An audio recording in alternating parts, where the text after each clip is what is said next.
ஆண் கேள்வி கேட்கிறார்ல, நான் அவருக்கு ஒரு சகோதரி இருக்கிறாங்க, 4 சகோதரர்கள் இருக்கிறாங்க, இதை தவிர யாருமே இல்லைன்னு சொல்றாரு. இப்ப எங்களுடைய சொத்தை எப்படி பங்கு வைக்கிறேன்னு கேட்கறாங்க. சொத்து பங்கு என்பது இண்டிவிஜுவலா தனித்தனியா தான் கேட்கணும். நீங்க தனியா கேட்கணும், உங்க மனைவி தனியா கேட்கணும். உங்க பேர்ல உள்ள சொத்துக்கு உள்ள சட்டம் தனி, உங்க மனைவி பேர்ல உள்ள சொத்துக்கு சட்டம் தனி. மரணம் 2 பேருக்கு ஒரே நேரத்திலேயே வராதுல. நீங்க மௌத்தாயிட்டீங்கன்னா உங்க சொத்துல மனைவிக்கு பங்கு போய் சேரும். உங்க மனைவி மௌத்தா போயிட்டாங்கன்னு சொன்னா அவங்க சொத்து உங்களுக்கு வரும். அப்ப கணவன்கிட்ட இருந்து மனைவிக்கு வாரிசு உரிமை இருக்கு, மனைவிட்ட இருந்து கணவனுக்கு வாரிசு உரிமை இருக்கிறதுனால நாங்கள் இறந்து விட்டாலும் இப்படி கேள்வி கேட்பீங்க, தனித்தனியா கேட்கணும். முதல்ல கணவர் உங்களை எடுத்துக்கிறோம். கணவர்ங்கிற முறையில் கேள்வி கேட்டவர் நீங்க மூத்தா போயிடுறீங்க, உங்க மனைவி இருக்கிறாங்க, இப்படி இருந்தார்களே ஆனால் உங்க சொத்தை மனைவிக்கு 4ல் 1 கொடுக்கணும். ஏன்னா புள்ள இல்ல, மீதி உள்ள 3 தான் இருக்குது. அந்த 3 தான் என்ன செய்யணும், நீங்க இவங்களுக்கு எல்லாம் பங்கு வச்சுக்கணும். அப்படி பண்ணுவதாக இருந்தால் உங்க சொத்தை 12 பாகமா ஆக்கணும். அதை நீங்க மூத்தா போயிடுறீங்க, உங்க மனைவி ஹயாத்தோட இருப்பாங்க. அந்த 12ல் காவாசி எவ்வளவு? 3 மனைவிக்கு சேர்ந்துரும். 12ல் 9 இருக்கும்ல, அந்த 9 என்ன செய்யணும்னு கேட்டா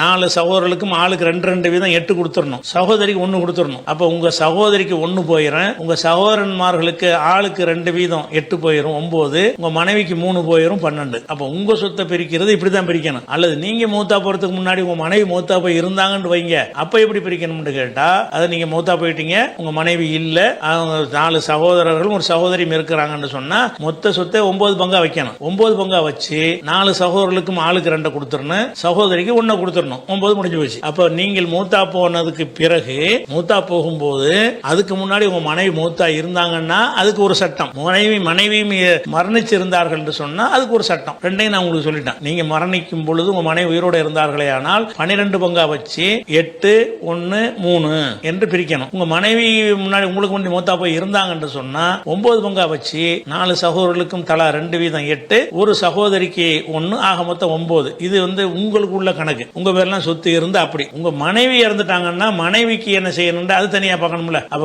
மனைவி இறந்துட்டாங்கன்னு சொன்னா அப்ப நீங்க உசுரோட இருக்கிறீங்கன்னு வச்சுக்கிறோம். உங்க மனைவி முதல் இறந்துட்டாங்க, நீங்க உசுரோட இருக்கிறீங்க, உங்க மனைவியின் பேர்ல என்ன சொத்து இருக்கு அந்த சொத்துக்கு தான். உங்க மனைவியின் பேர்ல என்ன சொத்து இருக்கு அந்த சொத்துல பாதி கணவனுக்கு வந்துடும். அது போக ஒரு சகோதரி அவங்களுக்கு இருக்காங்க, ஒரு சகோதரி மூத்தா போயிட்டாங்க, ஒரு சகோதரி தான் இருக்கிறாங்க, ஒரு சகோதரி இருந்தாங்கன்னா சகோதரிக்கு பாதி கணவருக்கு பாதின்னு வரும். எப்ப உங்க மனைவி மூத்தா போகும்போது கணவராகிய நீங்க உசுரோட இருந்தால் உங்களுக்கு பாதி, அவருடைய சகோதரிக்கு பாதி என்ற வகையில கணக்கு முடிஞ்சிடும். அதே நேரத்தில் உங்க மனைவி மூத்தா போறதுக்கு முன்னாடி நீங்க மூத்தா போயிருந்தீங்க, உங்க மனைவி பேர்ல ஒரு சொத்து இருக்குது, நீங்க முந்தைய மூத்தா போயிட்டீங்க, இப்ப உங்களுக்கு யார் இருக்கிற ஒரு சகோதரி தான் இருக்கிறாங்க, வேற யாருமே இல்லை என்று சொன்னால் எல்லாம் சகோதரிக்கு போயிடும். பாதி தான் முறைப்படி வரேன், மீதி யாரும் இல்லைங்கிற பட்சத்தில் திருப்பி எல்லாமே அவங்களுக்கு போய் சேர்ந்துடும். அதனால இப்படி குறிப்பிட்டு பிரிச்சு தான் அந்த வாரிசு கேள்வி என்ன செய்யணும் கேட்க